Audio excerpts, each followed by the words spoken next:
Miré el cupcake que descansaba sobre el frío mármol de la encimera. Estaba seco, el glaseado endurecido en los bordes, y si mirabas de cerca, podías ver donde el nombre Greg había sido torpemente borrado con un cuchillo de mantequilla. Ese era mi regalo de cumpleaños número 24 de mis padres. En mi otra mano, mi teléfono vibraba con una notificación de transmisión en vivo. En la pantalla, mi hermano Ryan gritaba de alegría mientras conducía un Mustang Vintage de $45,000 y ni siquiera era su cumpleaños hasta el martes. En ese instante, el silencio en la cocina dejó de sentirse como paz y comenzó a sentirse como prisión. Me pregunté si alguna vez habían sentido que gritaban bajo el agua y las personas que se supone que los amaban simplemente seguían nadando de largo. Si me entienden, saben de lo que hablo.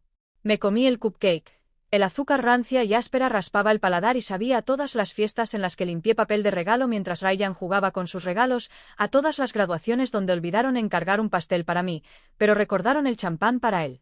La necesidad de gritar o lanzar el plato contra la pared subía por mi garganta, pero la tragué.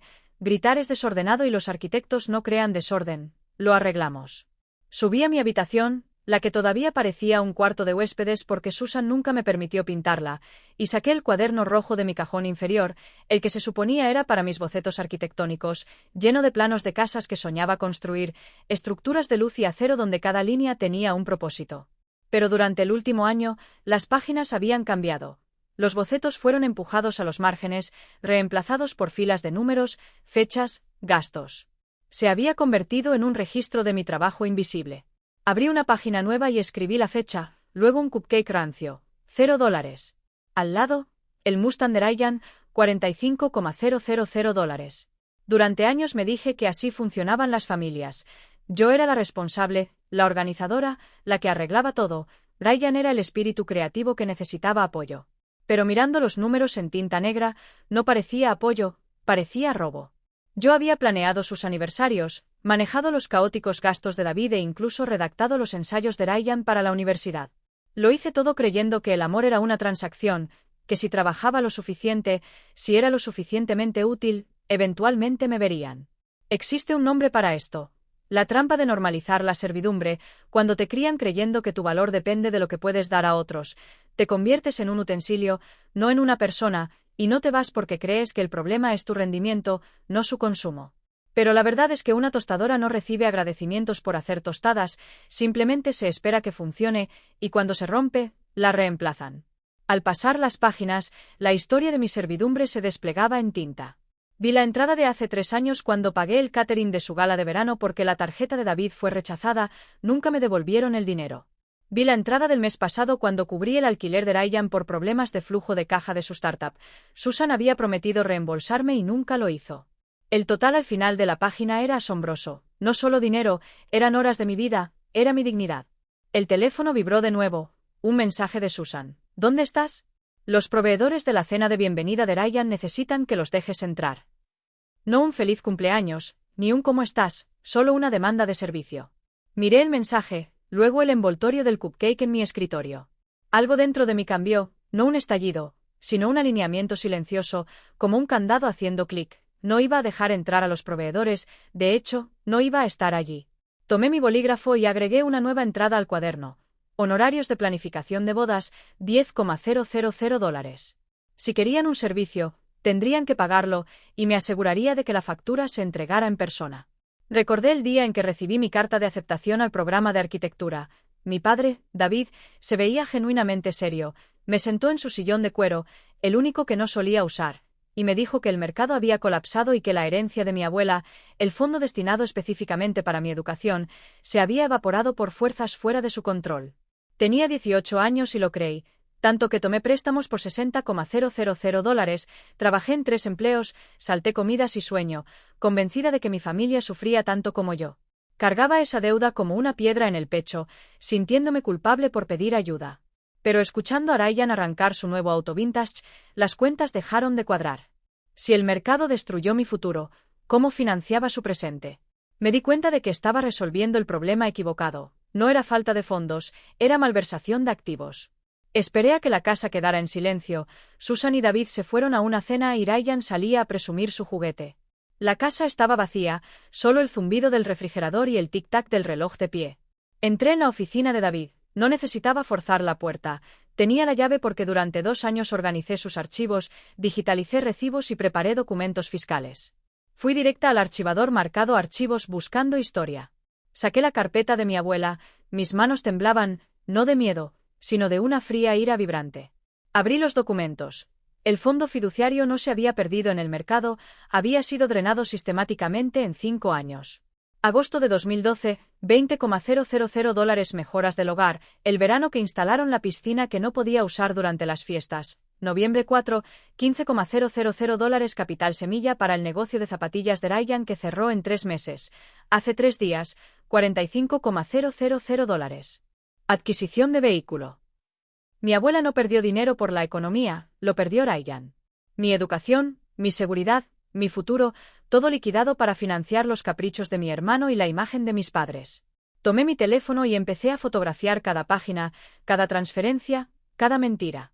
Ya no necesitaba su amor, necesitaba un abogado.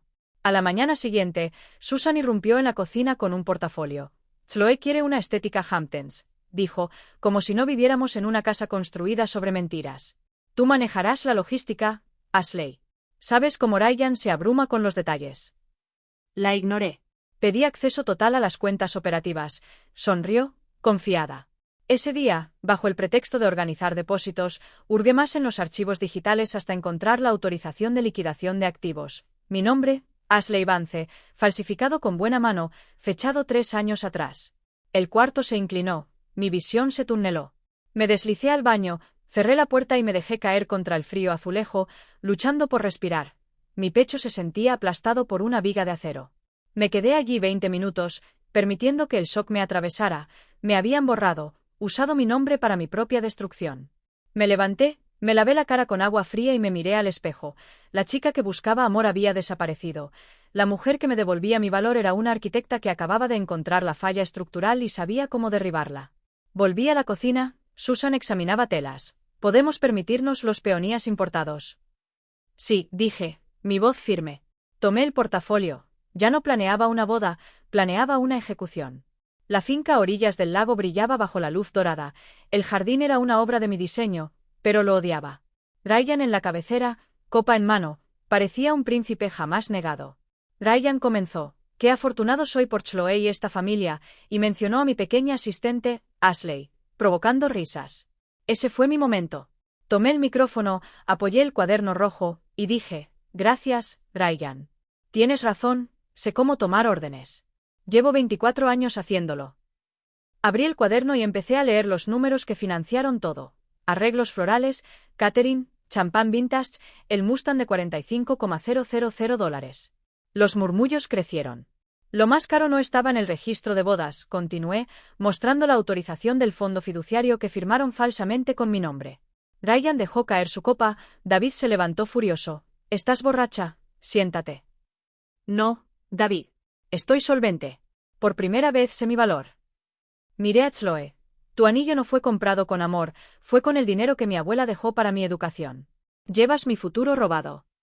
Cerré el cuaderno. Renunciaba como su asistente, como su hija. La factura estaba sobre la mesa, 30 días para pagar o nos vemos en un tribunal. Caminé fuera mientras el sol se ocultaba, el silencio absoluto llenando la finca. Susan corrió tras mí, Ryan tropezó con el cable del micrófono. Yo seguí, pasando por invitados congelados entre horror y fascinación, todos mirándome con miedo. David intentó detenerme. Detente. No digas nada más a menos que sea aquí tu cheque. Tienes la factura. Conozco tus cuentas. Te arruinaré, dije, y lo dejé atrás. Me subí a mi sedán, pasando junto al Mustang que simbolizaba el robo, y conduje sin mirar atrás.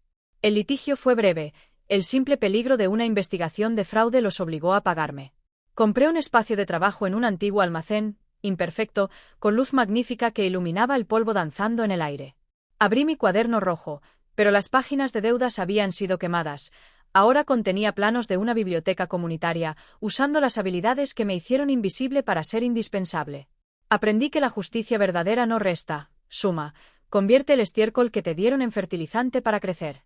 Usé las herramientas que me impusieron, no solo sobreviví, las transformé en construcción. Observo los planos, líneas limpias, fuertes, un edificio que perdurará, un lugar de aprendizaje y conexión, todo lo que deseé en la fría finca de mis padres. No soy Ashley la asistente, ni la hija, soy Ashley Vance, arquitecta principal, construí una firma y una vida con la matrícula robada que recuperé. Ellos tienen su silencio. Yo tengo mi fundamento y apenas estoy comenzando. Me intentaron enterrar, pero olvidaron que era una semilla, y ahora estoy floreciendo.